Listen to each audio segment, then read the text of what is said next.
Cool. Pat, Tim, Pat. You guys haven't met yet. What's up, Hey Pat? Tim, what's up, man? How you doing? I'm good, man. How's home life treating you the last few weeks? It's not that bad. Are you at home or are you at your office? Me, I'm at home. Okay. I've thought about going to the office just because no one else is there, but I feel like I'm kind of you gotta commiserate too with the other people you're working with, and I feel like if they see you doing videos and stuff at work, that might be weird. Yeah, I get that. Oh, look at Pat. No hat. No hat, No Pat. hat today. Yes, no hat. No hat, Pat. Holy crap. It was getting too You're hot. giving in, huh? It was just getting too hot. You know what's crazy is I saw a picture of you on Vanessa, your wife's Facebook on Easter, and I actually got to see your hair. And I was gonna comment on there like, "Gotcha, Reinhardt," and then I decided, no, that's too much. I don't go on Facebook, so I don't know. I don't know what she posted. I know. I wouldn't have seen it. So We'll wait a couple of minutes here. It's just 12 on a dot. There should be folks flowing in. Michael, good to see you. By the way, I just learned a very cool Zoom trick. I don't know if you guys have heard of this. Guys ever use the space bar? Check this out. Oh yeah. Mute. Not mute. So you could turn mute on and off just by clicking your space bar, which I thought was kind of great. And if you have mute on, like if you have the mute on, it'll take you off mute for a second, and then you take your finger off and it goes back to mute again. It's doing my video on and off, not mute. It's too connected to everything else, Michael. I don't know what's going on with your computer. Is that a Mac? No. No, I'm on a Surface now. Okay. I can't tell you. I can just tell you what, again, small little tricks I'm going to pick up along the way. I'm not expecting to blow anyone's mind here with Zoom tricks, but we take them as we can get them at this point. Merch, good to see you. Wrote that down as a blog post idea, so sure it's a little Cool. redundant, but I don't care. At this point, you just No, man. Everybody needs it. Yeah. Go ahead. You kind of have to have your version of different posts. Like we don't have our version of the work from home post yet, but frankly, technically I haven't read one yet. So, I feel like there's got to be new spins on that. And everyone, here's the deal. It's like, everyone's really bad at it. So that helps. You know what I'm enjoying a lot recently? I'm enjoying this. Is anyone getting these? Oh yeah. Oh, the spam risk, yeah. Yeah, that iPhone is just like calling out when it's a spam risk. So you're just like, oh, that's amazing. No, that's a great improvement. Actually, I was really tempted to do one of my favorite things, which is just turn it on and just start talking with them while we're on here. Just waste their time, but I don't want to waste everyone else's time. But it's kind of great if you've ever done that, is just like, don't give them any information, but just get them on the phone. Even, have you ever seen people recording those things? That's actually kind of meta, but they'll record themselves talking to people, spamming them just so they could waste their time. One time it was actually a sheriff, which was amazing. It's like they call the police department and the guy's just like in his full uniform, just talking, going like, yeah. So you need what from me? My account numbers. It was just amazing. Just amazing. It made for actually quite fun content. Cool. Let's a few people strolling in here. We'll give it one more minute and then we'll kick off, Tim. Sweet. Way.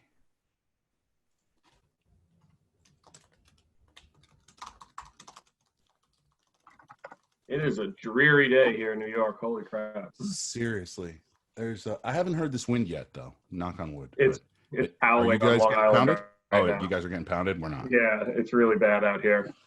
The city is just ridiculously quiet, which I'm okay with.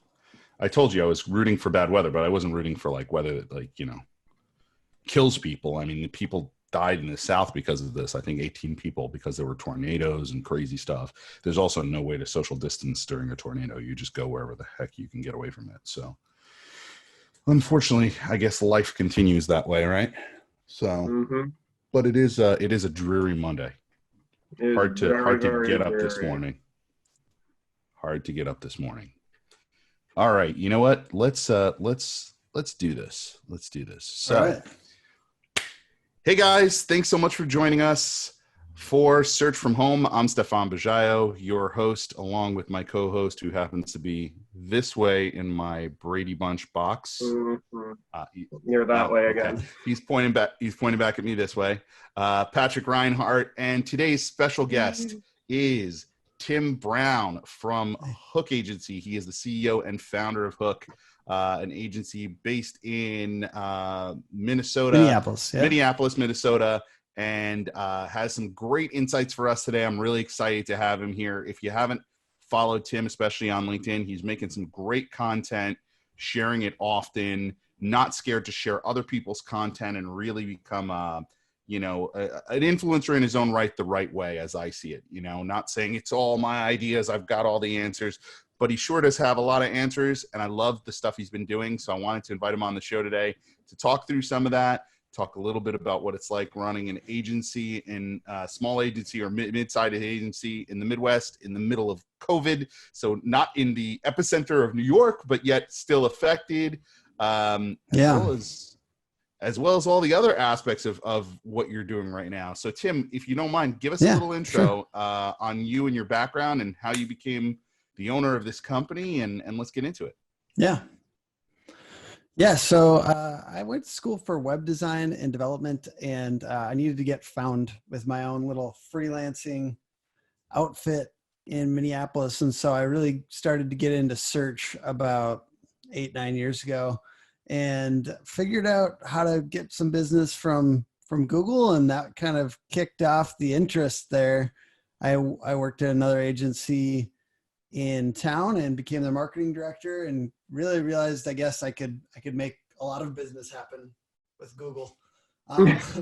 So I basically took the show on the road at that point. And very scary, did the overlap technique for a little while, and then, flew the coop before you felt like there's any security whatsoever. And it's been a good thing. It's been terrifying, but it's also been extremely fulfilling. So right now, I feel like we're kind of experiencing, that growth mode, going from 5 to 12 to 13 people now this last year. And so it's still a pretty small company, but very, what I would say, out on a limb a little bit. Dude, you're not even touching half of it. You're being modest. Yeah. So let's back up. Yes. You and your wife are doing this together, correct? Yes. Yep. Okay. Yep, So that in of itself is unique. Yep. Let's talk that. And then your growth trajectory. You guys just moved into a new office space, like yes. Yeah. 3-4 weeks ago, a month ago. Yeah. So basically there's a lot of scary things about this happening during this, but I want you to get that across, because I've been living it vicariously through you. I want you to share this. No, absolutely. So we just moved into a beautiful new office space. And it was a bit of a stretch, to be honest. So we were like stretching, and then boom, this all happens like almost immediately after moving in. So, we experienced that kind of crazy emotions. Like honestly, I feel like I had basically hit dream, you know what I mean? Like in a way, like my dream, it keeps on getting bigger, but this was definitely a big piece of it, of hitting this, milestone. We're going from 13, 14 people in this big new office space, and it's very pretty. And, we were down in the basement, and now we've got all this natural light and stuff like that. And and so my wife and I are experiencing all that kind of painful, like, hey, did we do the right thing here? And we still feel like we really did the right thing. But we have, so just kind of in a nutshell of how this has all affected us is the COVID thing came in. We lost a couple clients, we gained a couple clients, and we've essentially pivoted to try to do a little bit more like foot in the door offers with clients. And there's a lot of, like, let's say, we serve small business, a growth oriented business, as we like to say. So we don't want the under 10 clients, under 10 people clients or whatever that aren't going to grow. But if you're in growth mode, you're going from 10 to 50 or 50 to 200 or whatever people, then that's a great, we have a lot of home services clients, construction, stuff like that, which in a lot of states that is considered essential services right now. So I know it's, tough in New York and it's hard to, I understand you guys are going through this a lot harder right now for me. So if I don't take like the full amount of, I don't know, I want to give grace to that. Here in Minnesota, they are considered essential services. And so that is good for us because half of our clients are in construction or home services. We have about 40 clients and half of them are in those spaces, plumbers, roofers, pavement, all this kind of stuff. So in that way, it has not been terrible. And then we're also, for us, we are seeing some surge because people are losing those event budgets. And so we're experiencing some surge there and interest. And we like to think also that if people are sitting at home in their homes right now, and a lot of times they're spending more time at home than they ever have, that our clients will be seeing surges in certain interest because we want our dwelling spot to be beautiful and comfortable, and maybe it's dissatisfying right now to them, and maybe they want to make an upgrade, even if it's on the tail end of this thing, which I keep on being like overly optimistic about. So if I say a couple of months or whatever, that we hope that there will be a surge in interest for people's getting construction, remodeling, and that kind of stuff at the tail end of this. So definitely feels precarious, but at this point, I feel like we're in the settling in mode for us as everyone's been working at home for a second now. We had a stay-at-home order for at least a couple of weeks, and then it just got renewed here in Minnesota for another month. And we're essentially, we upgrading the audio equipment or the video stuff and trying to get used to all of that. And we'll be talking, I guess, during this Zoom call, we'll be talking about a bunch of different things that we've been doing as far as marketing. We certainly for ourselves have not rested. I love marketing. So my background is I love it. I enjoy this very much. I'm very online. This is certainly not terribly suited for my personality. I know that that's like super selfish to say, but I don't like meeting people that much in person. Like as far as like me personally, it hasn't been awful, but I also like have been doing my absolute best to like cultivate a positive mindset because it is, I certainly like to go to a couple places a week. So like there's like this being boxed in and having that anxiety of you're not allowed to leave. Come on, like all that is kind of culminating, and people need your positivity. People need people need meditation apps. People need a lot of like remote mental health stuff. There's tons of surges happening in the search market. We'll talk about that a little bit too. I did a little study of Google Trends over the weekend and really just looking at what's taking off. And certainly from my point of view, people need, just anecdotally, like people need positivity. People need, like I'm like looking for like weird challenges and stuff like that, something to keep my mind active. And I think that there's certainly things like that. And then also I know, Stefan, you're interested in that after this all happens too. What are the things that are going to take off afterwards? A few predictions along the way.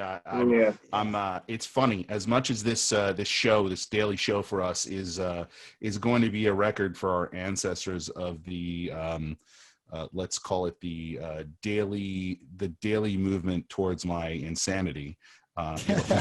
It will be recorded for posterity.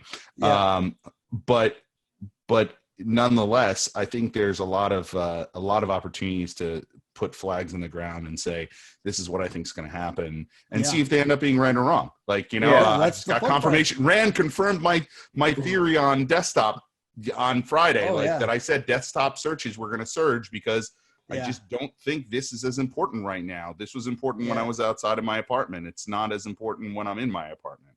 So Yeah. And most of Tim, my phone calls are happening through Zoom. yeah. Yeah. And Tim, you've been saying that like a big part of this is keeping people positive. So that's something Yeah. that I think a lot of people are trying to do, especially a lot of leaders are trying to figure out right now. What types Yeah. of things are you doing for your team? You know what I mean? Like is it a Yeah. daily stick-in? What types of things is Hook Agency doing? Yeah, I think we have an advantage in certain ways with the smaller team because we can do things that involve everybody. For us, we did like stay at home, work at home bingo with prizes that were like local restaurant gift cards. And, like we're trying to tie it in with the broader community. And figuring out ways to do that. Like we want people to survive. Minnesota has been doing pretty good at like doing order in food and stuff like that. We're like top of the nation for like takeout. So I was kind of proud of that weird fact. But what exactly is top of the nation for takeout? I don't even like know. Literally, we did more survey? takeout. I have no idea. I just saw the map graph. This is a great time for those map graphs. That's good content right there with like concentrations of certain things happening. Yeah, I mean it's true. It's actually, when you think about it scientifically, we've got like a petri dish that's clean, right? And like I hate to equate it to like virusy stuff because that's not what I'm getting at. But for like actual testing purposes, this is like the one and only time you're going to be able to do certain things, and like you should recognize what those certain things are because you can test things in a vacuum, Yeah. No, absolutely. Some of your positivity stuff actually that I caught and thought was just frankly just spot on. You're doing this Think Positive video series, right? And you've been sharing them on LinkedIn. Tell everyone about that a little bit, how you came up with that idea and then what it really is so that people get a good sense of that. Yeah, so I'm doing a daily thing where I'm running a mile and there's like the ability to run a mile right out in front of my house here along the Mississippi, or our apartment, and keep my social distance. I know you guys are concerned about that. So yes. But I've also been recording a video just real quick. And it's about some aspect of positivity, some practical tip around how to keep a positive mindset. I believe in the purposeful seeding of your mind with positivity. I believe that we all kind of have a tendency towards negativity if we let it drift. So that's just what I'm coming to the table with. I believe that that's like I need to do that personally. And I know that that's the same for a lot of my friends and stuff like that. We just need to find ways to do that. It certainly can come off as like cheesy or something like that. But I'm of the mind, I have a word called, I made it up. It's called profoeasy. So it's a mixture of profound / cheesy. And I believe that we all have to be okay with that sometimes, especially during this time, like I get it. Some people might consider, I think less so during this time though, because it's it's coming to a head, right? There's something coming to a head, which is like an urgency, a painful urgency about a lot of things right now, right? There's the economy, there's friends and possibly family members or something experiencing sickness. We need something. There's need. No, you're right. You're right. I mean, it's like it's a great point, and it's a great time to that's the thing is I think it's time to let go of ego, right? Like ego doesn't really have a place in this dojo. It really doesn't. Does it, Sensei?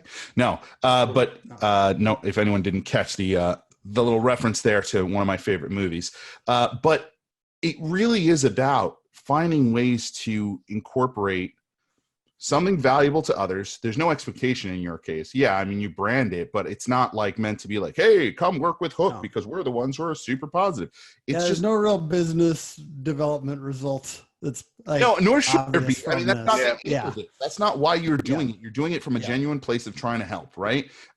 In all fairness, there's really no business development aspect to what we're doing every day on this show. I mean, it's great if people get to know us and feel comfortable with us and say, hey, maybe I want to work with those guys. But that's such an afterthought to what we're really trying to do here. We're trying to highlight great marketers and help each other out in this weird, wacky time. And if I had to be all like ego and do my hair and not wear a hat and be all what it's not us. Like, it's not the point. The point is really the genuineness, I think, of what you're doing is coming across. And I would recommend to everybody on this, who's either watching or actually on the call now, check out Tim's content when you get a chance. He does a phenomenal job of just like cutting these things. So what do? You have do you have in-house video to do that, or are you learning all that stuff on your own? Like, how's that work? I'll give a couple like good quick tips. I use it. Yeah, give some I'll tips. give like random little tools. So Big View is I actually write these episodes, and it's Big View is a teleprompter for your phone. So it actually right next to the camera will show you the words. I kind of go off script sometimes, but the point is like a nice little teleprompter for your phone. And then I just take that on my run. And then after my run, I do that. I think like for someone that is not used to doing video and stuff like that, I think one thing to note is you want the sun coming at you, right? And then also trying to have some kind of interesting backdrop. I love LinkedIn video. I'm really gung-ho about LinkedIn video. I'll give kind of like the flow chart for if it's right for you. But I basically... you have to have a good background. No one cares. Basically, like people are interested in, they're scrolling by, right? So if they see something, like I try to have like a bridge in the background or something interesting. Background is a hack to grab people's attention. I do the square video like Gary Vee. I know some of you probably hate him. I like him. Anyways, he's got the big spicy headline on top, and then he's got like subtitles.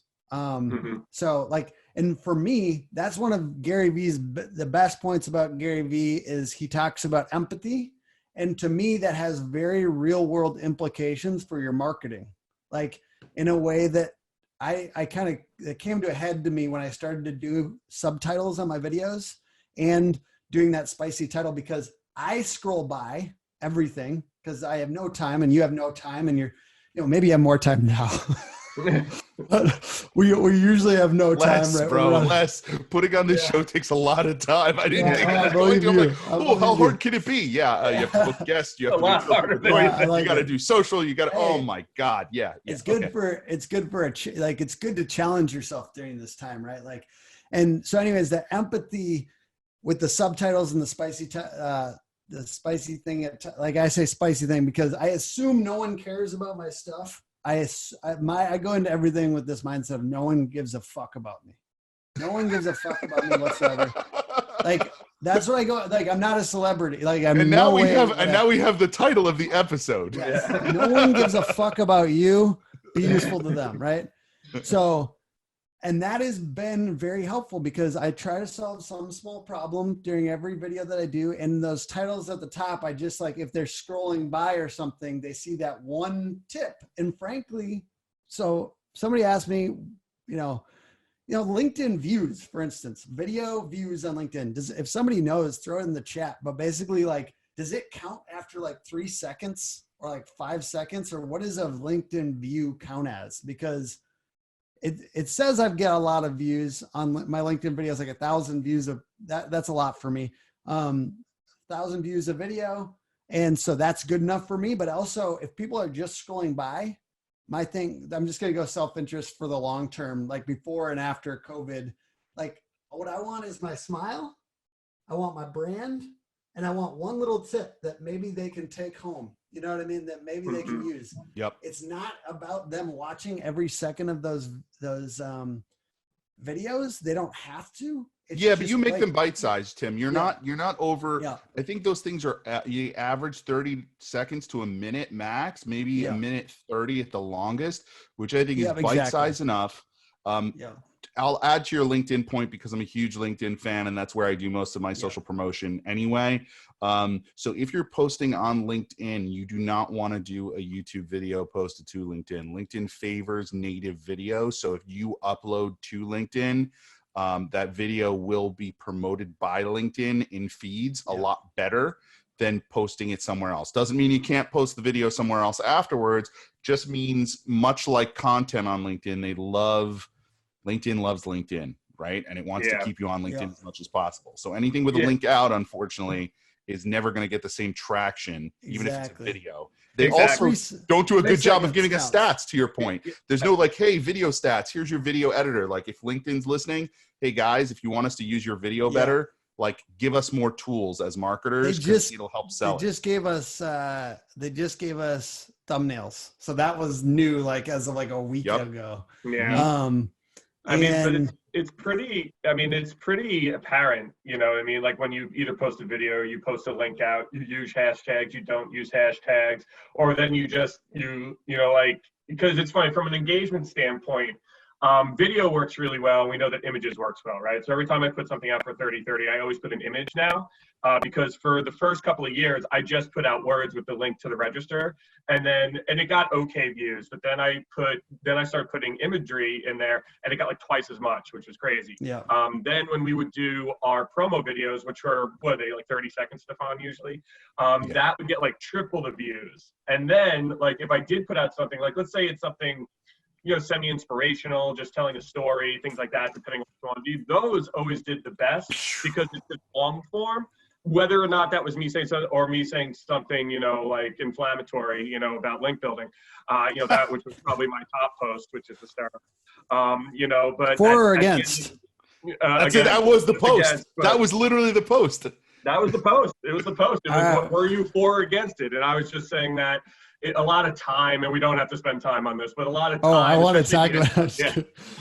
Especially at the enterprise level, a lot of people, like the time they spend on link building versus the time they spend on actually fixing their sites is way out of proportion. Yeah. Did I do it in the most eloquent fashion? No, but that's not me anyway. You literally said, no, you don't, dude. You said, no, I like that. I like that. That's actually our tone on LinkedIn is literally, I'm like, if somebody doesn't disagree with you, I mean, something's wrong. You know what I mean? Like, we can't all agree on everything. I mean, that's I prefer it. I mean, maybe tone it down a little during this, but yeah. No, I listen. I'm not one to shy away from controversy, so everyone probably knows that. But you know, there's also some other things you've been doing with content that are worth mentioning. So, like, you did a 30-hour piece on content, why it's good for the brand. Give a little insight on that, and then talk a little bit about. I really like the fact there's two things I'm a huge fan of that you're doing.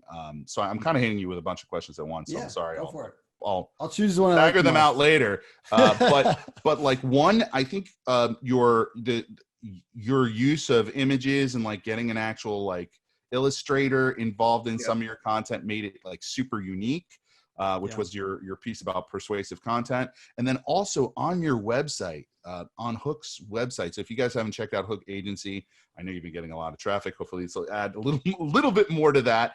But go check out the website. I just like the way that they're not scared to share other people's content almost in the footer. Like these are other learnings we're learning from other marketing places, which is very much like we don't have all the answers, but we have access to people that have a lot of answers, and we have answers as well. So you're kind of combining your content and their content side by side, which I really liked. That approach of not saying like anything that isn't ours is someone's never going to find. You're actually helping people find other people's content, which is really useful and goes back to that, like that whole theory of helping people, which is where you and I really connected in terms of like our mind meld recently, I want to say.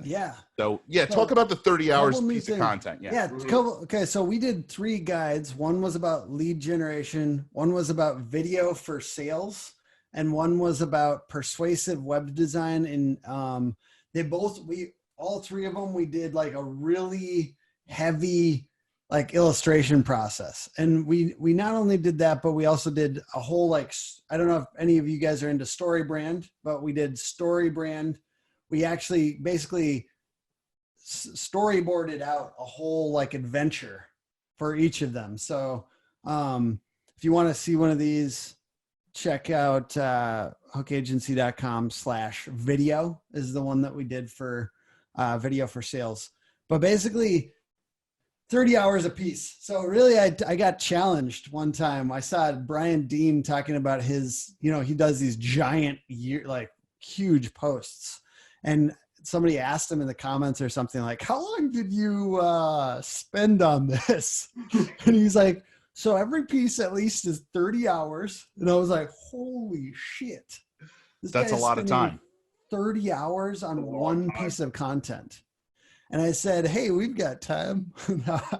No, we just, also one of our guys like loves illustrating. Like he's a developer, but he loves illustrating. And frankly, he had a little bit of extra time. And so we're like, okay, so do this. And frankly, if you can get people doing stuff they love, whew, that's motivating. This guy spent on the last ones. He did 2 overnights, and I'm not asking him to do this, dude. I'm not asking him to do this. So no, and they're really good. It's not They're like really it's good, not like yeah. oh yeah, I'm an illustrator, and then Oh, you get a no. bunch of stick figures back, and you're like, oh No. shit, now I got to tell the developer that he no, really no. I would not let him can't draw. do it if it was Like no, I would damn, not I let him just do it if lost he my wasn't- developer because I had to tell him that he draws stick figures. No, he's really Yeah, good. it's really It's good. like it's an art, right? And so Yeah, much like he's his developing is an ridiculous. art, so is his graphic design, let's call it. Yeah. It's really good. So you found a man, did you find a Liger of a guy? No, I know it's able to do actually both those ridiculous. things. You should definitely go see these posts. I mean, some of this stuff, the time he spends on it, I'm like, geez, dude, I really, but anyway, so it was the amount of time was a combination of us doing the storyboarding. We actually came up with an adventure plot that runs through the whole thing.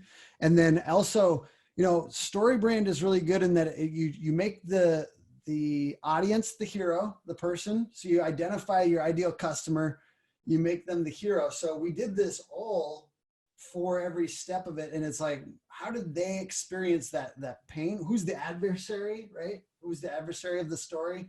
And then, and a lot of times, like for instance, video, like it's the technical aspect, right? The technical aspect scares people, and then they don't want to pull the trigger. Like I don't want to pull the trigger on LinkedIn video because my employer is watching me, the possible prospective next employer or my customers are like watching me or something. So we have apprehension. So that's part of like the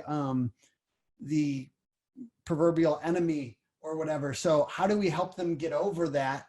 And how can we, so that's, each one of them has that story built in of how they get past that apprehension, how they actually conquer.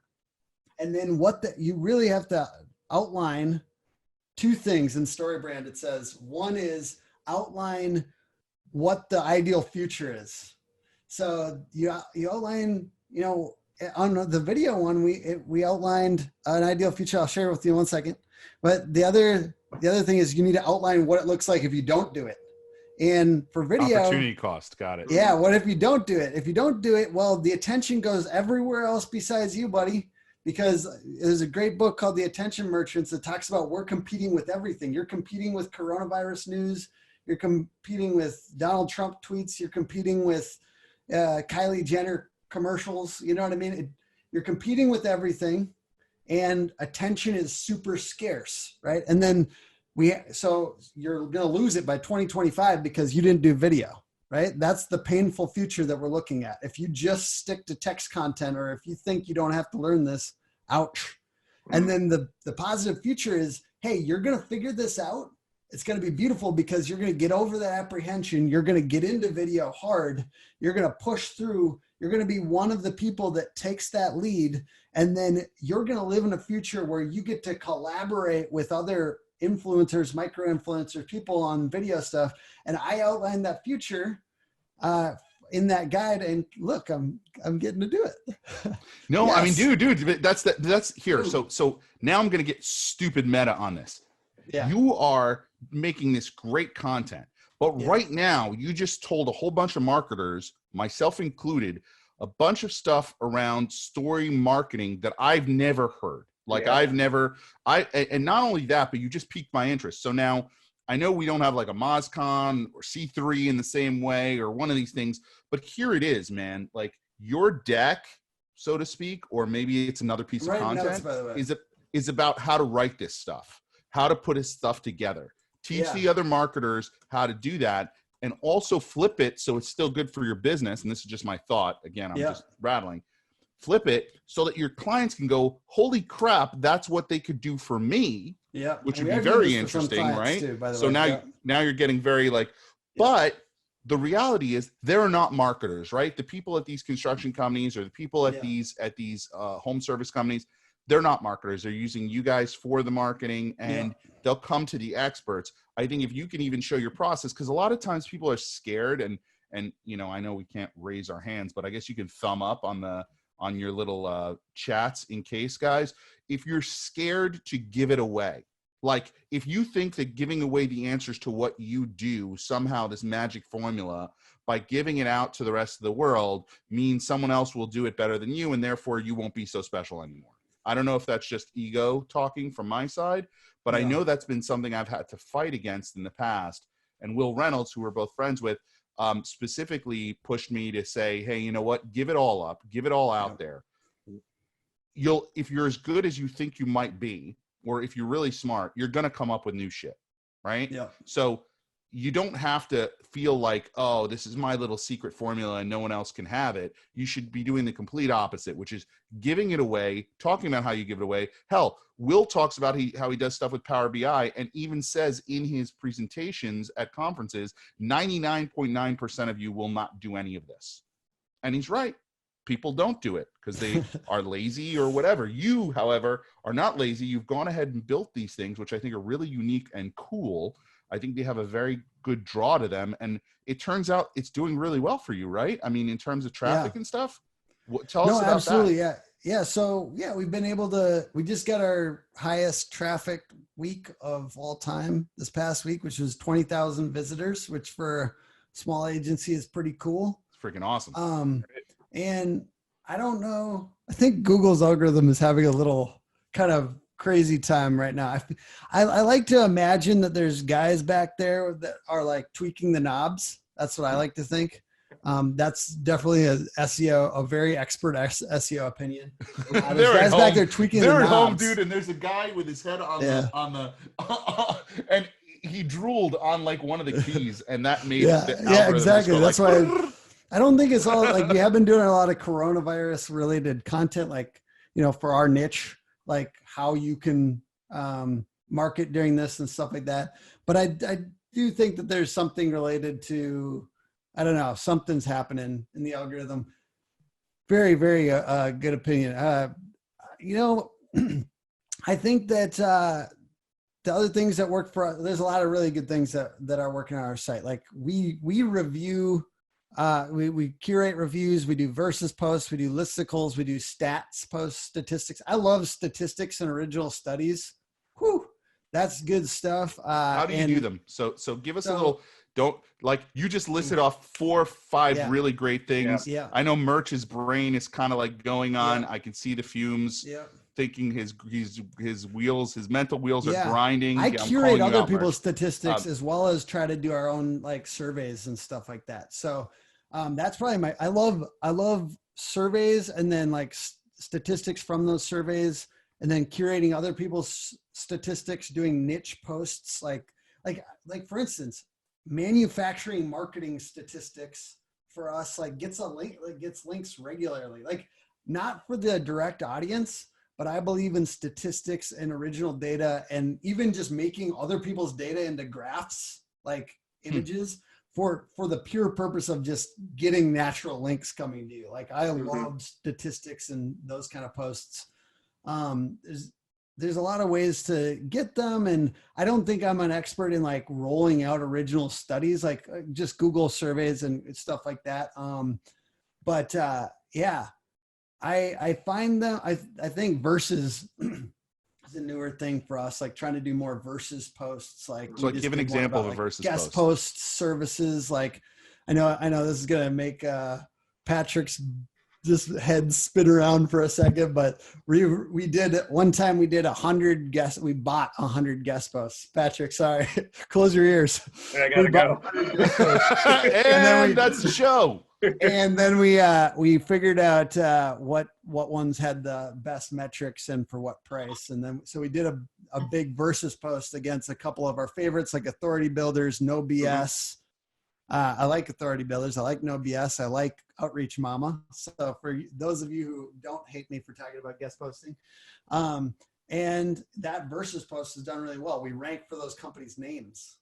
Wow. You know what I mean? Like, which is pretty intense. I mean, first page for other companies' names that are in our niche, you know, that the person could buy our services instead of theirs. Interesting. And those people promoted the post. So, hey, social shares too. Yeah.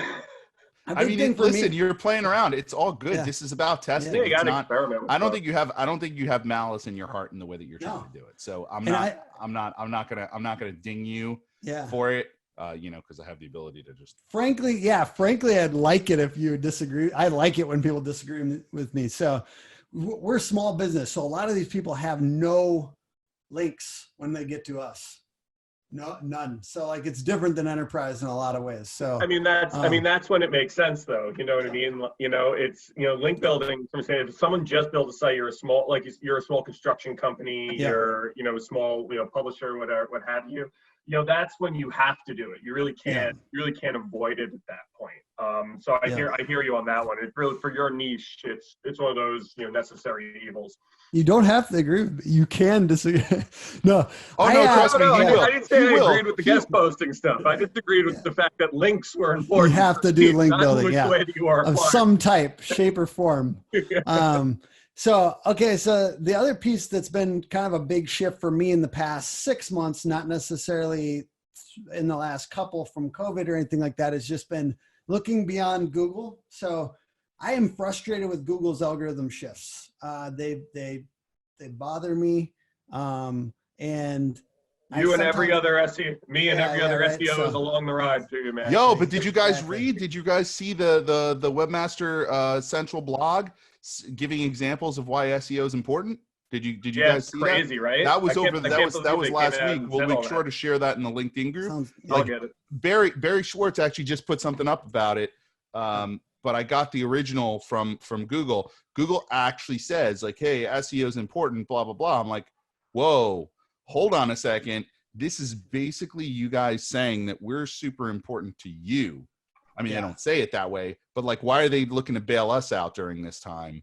Almost because we might be this is, Black Helicopters. We might be a fundamental part of keeping the internet clean enough for them to work well.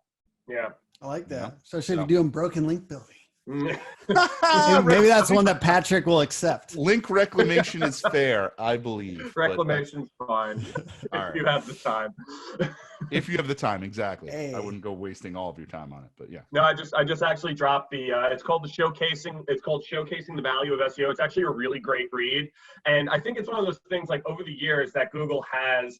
And Tim, to your point, like you said, like, hey, there's people behind the scenes, like turning knobs and everything. I always say that for anyone who remembers the first Spider-Man movie with Dr. Octopus and that big thing wherever, I just imagine people with big sticks just holding that big thing together as it runs, as I always say. Yes.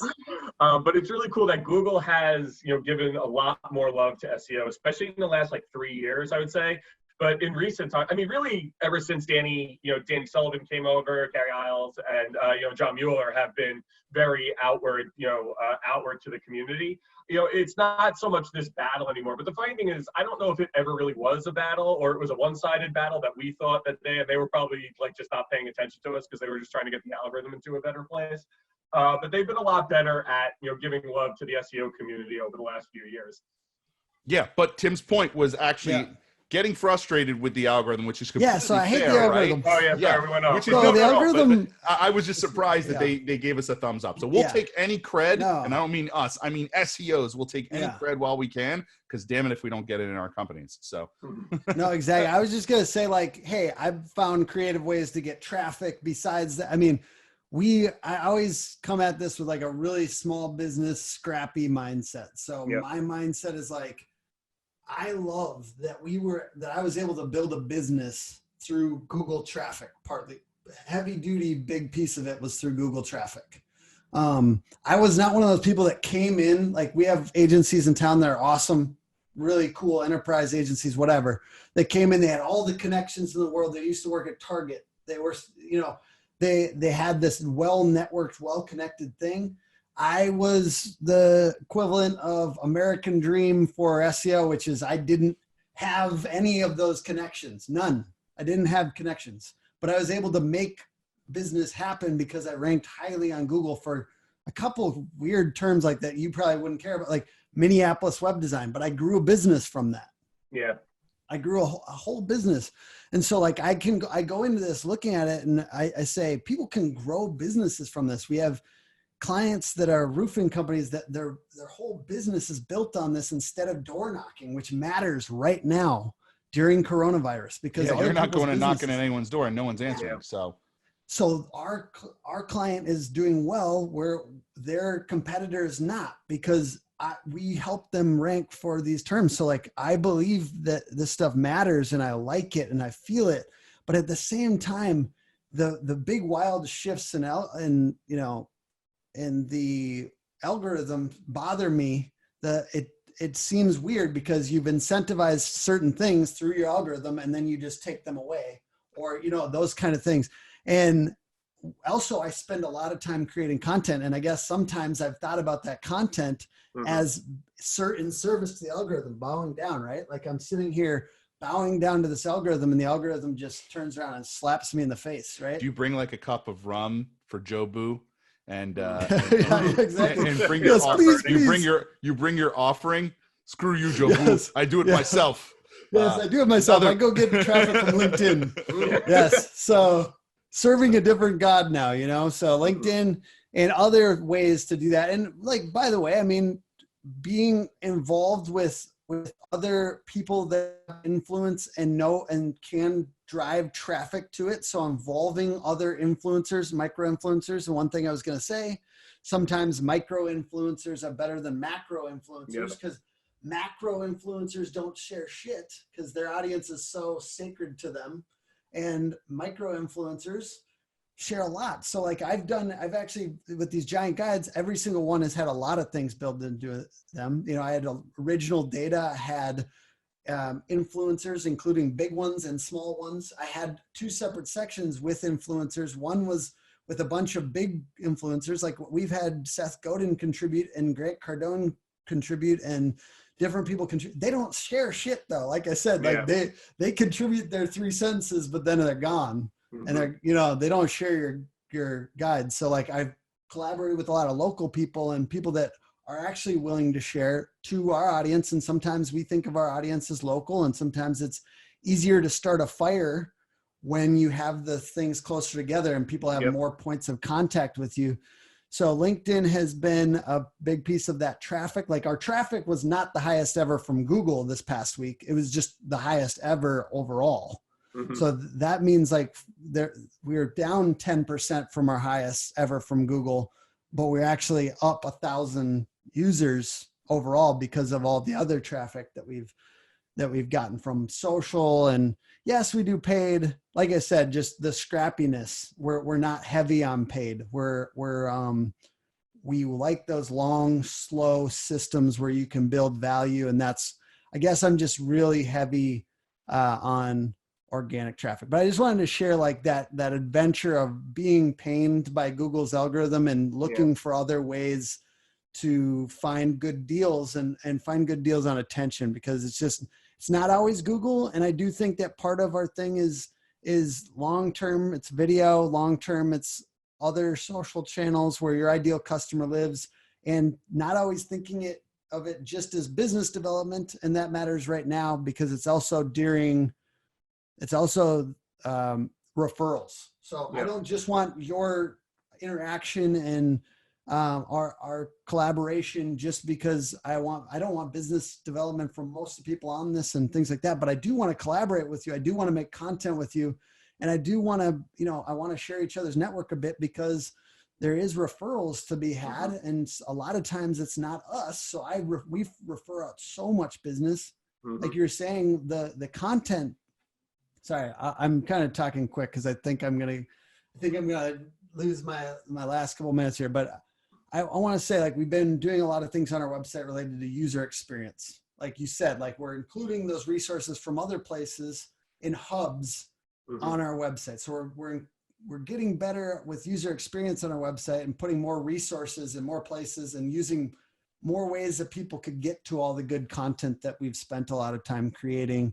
And part of that is because we're referring out that traffic and we're referring out a lot of business. We want to be the Progressive Insurance of digital marketing in Minneapolis, right? Like we refer so many clients. We don't do e-commerce. We don't do enterprise. We have this home services thing and construction, SEO, and web design. So we have something very specific, and the more specific, the easier you are to refer. And that plays well on LinkedIn too. And yeah, people wonder why the hell I spend so much time there, but I believe a lot of the referral partners see us more because of that. Yeah, no, that's dude. It's exactly, listen, like I know good when I see good, and you're good at what you do, and you've gotten really good. And I've also been a part of a whole bunch of stuff with you, and you invited me to take part in some of those roundups. You invited me to it was a happy hour with small businesses where you got a bunch of different guys, girls together who may or may not have been at different levels of struggle through COVID right now with their own small agencies, and some were in video and some were in web design and some were in SEO. Interesting, like almost like a small business forum, right? Online. Yeah.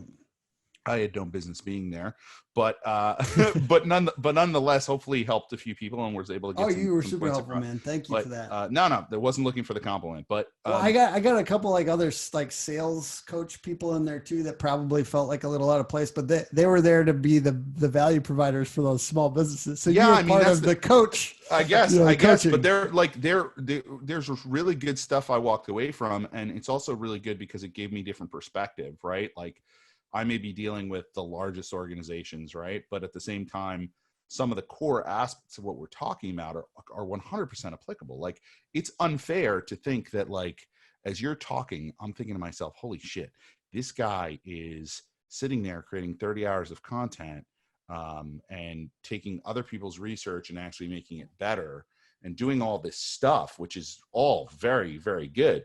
But you're doing it with a very small team. You're doing it many times yourself. You're doing it out of pure passion play, which is amazing, right? And you're doing it altruistically. Like, your website doesn't just share your own content. It's a valuable hub for people to go to, much like we might argue Moz has been and other places that actually created community, where their website becomes a place you go to for value, not just to buy shit, which is 100% what you and I first started talking about when we hopped on the call ages ago. It feels like back when I was actually sitting in an office, and so were you. But like, that concept is great, and it's selfless. And I think through association, right, you gain a tremendous amount of cred. And I also love the idea that you've approached your business in a way of not being too many people chase the dollars and not the success. The success in your case is getting the shit correct at the level you're doing it, for the specificity you're doing it, right? I'm sure you've probably figured out how many construction companies and at-home, providers you could probably hit if you were just staying local, right? And if you were just being really good at that, what that market share would look like for you, which means you're not getting taken away by, but we could pitch for this huge enterprise, but we could move into a completely different space like lawyers, or too many businesses go, there's a dollar there, I got to go. I know, but they go, there's a dollar there, I got to go after it. Now, it doesn't mean you don't scale your business, don't get me wrong, but it means that if you want to be really good at what you do, you hone in at what you do. You don't let the distraction of the money, of the potential dollars, pull you somewhere else, because then you end up failing all the dollars you're supposed to be bringing in constantly. That's what I've learned. I don't know about you. Insist on enjoying the work. And I like it, and I have fun with it, and I just insist on that, so that has driven a lot of these choices. Like, we really like a lot of these construction guys, like, so that's been part of it. And I've worked, we have lawyer clients, and there's some really nice lawyers. So I'm not saying that we have half of our clients are in home services construction. So that's a lot. But yeah, it's a lot. It's a good chunk. But I make sure we just have like that no assholes rule. And another thing for us has been calm, not agitated clients. So those are the filters that our sales guy has to go on. If they're agitated when they come in, if they're agitated at their last agency when they come in, how many agencies can you go through before it's you? Yeah. You know what I mean? Like that's a thing. Oh my God. That's a quote is what that is. Common. Yeah. That's so common that like people, people who come in, they're like, I've been in so many pitches over the course of my career where it's just like, well, I got burned really bad by my last agency. It's like, well, working with you is not going to be fun, because you're just going to be up my ass the entire time. No. Were you burned? Were you burned at your last agency, or was your hair on fire? Yeah. That's the different thing, right? If you come in with a hair full of fire and you're like grabbing the drapes in the house and you're going, this is all crazy, I don't know how to deal with this, and no one's really helping me solve the problem, and you light the whole place on fire. Well, I wasn't meant to be the fireman. Like that wasn't my job originally. Yeah. So like you really didn't. Yeah, I could douse you with some water once in a while when needed, or walk you away from the ledge. But my true job is not to put fires out; it's to move us forward, right? Yeah, and like we say, we can accelerate people's business, but we're not going to make your business model work with digital marketing. Like in my experience, I don't know how you guys feel about that, but like we are not going to fix a broken business. Yep. We're only going to accelerate what's going well, and that puts them. What I'd say, with that story brand stuff, that puts them in the position of the hero. They're, I have a 28-year-old roofer who's getting to $5 million under 30 I love that. I'm so excited, but that's not just us, man. We could never do that. We just helped him get more leads. His business is ridiculously successful because of his hard work and hustle and ownership of that business. And like, I know that it's a little different at the enterprise level, but at the small business level, these guys are our heroes. They're amazing. And we just want to be there to help them win. But it also takes pressure off of us a little bit because we're not sitting there like, we're going to fix your business if it's broken. I can't fix broken businesses. If there's no demand, that's also why I like established industries too. Yeah. I like where we know it's anchored. It's, real. It's not, startups come to us and we're like, I have to play like Shark Tank right now. Like, do I think your business model is actually like real? I don't know. I love that shirt. And it comes back down because there has to be, there's responsibility on both sides. Yeah. And a lot of times people enter, and I worked at an agency for 6 years. And, a lot of times when people come in thinking that, they have no responsibility and that, you are just going to do everything for them. Yeah. And then all of a sudden you're 3 months into your engagement, they're like, why hasn't everything doubled? And, why am I not doing this and that? Why are these leads not converting? It's like, I'm getting you the lead. You have to convert them. I'm like, you still have to sell your business. I'm just just bringing the horse there. You have to get them the drink, Exactly. The difference between being called an agency and being called a consultancy. I don't know why those two words mean so much different. Agency is an assumption you're going to do it all for them all the time. Consultancy is the idea that I'm going to consult with you, but you still need to do some shit aside from writing me a check. Because if this was just about writing me a check, then the day you find someone you'd rather write a check to, you just leave me. And then I've been counting on that check for a while as a business and it's game over, right? But if you actually have a relationship and build your business and help them and don't bill to the exact hour every 2 seconds, and you do right by your customer and you really try to be helpful in reality, you should be working with customers and clients that are going to value that partnership. And I don't think it's wrong to actually ask. I've asked this on plenty of sales pitches I've been brought in, which is, okay, so what are you guys bringing to the table? Because if I know what you're bringing to the table, then we can talk. But if you expect this to just be a one-way transaction where you guys send me a check and we do everything, while that probably works, and some people watching, listening are saying this guy's an idiot, like, of course I'll take the money, and that's what an agency does. We just do the work we're told to do. But in reality, it doesn't. I personally have not seen it work incredibly well, because then either someone undercuts you with dollars or sells something else to the client that just pulls you out.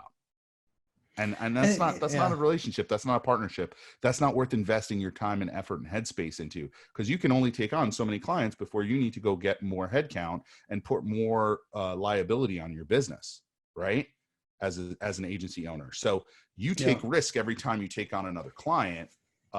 If you don't mitigate that risk, to your point, Tim, you're not like doing your job, as the owner of the agency. And that's kind of how I see, client. And they just get more out of it if they invest like a little bit of something, you know what I mean? Like if they're expending that energy, like there's there's that connection piece. That connection has to be good internally. So whether it's small or big business, that connection piece internally that helps make sure you get the things you need. You know, it's that flow of like information and back and forth. And if there is some effort on that side, especially as we've seen with these small business guys where they take some ownership of it, and they keep the flow of value coming in, they keep it coming in, and they value those, you know, in our cases, leads, a lot of, you know, leads, right? So that lead generation piece, like to your point, if they don't close the deals, they like, I kind of want to like get into like sales coaching with some of these guys, like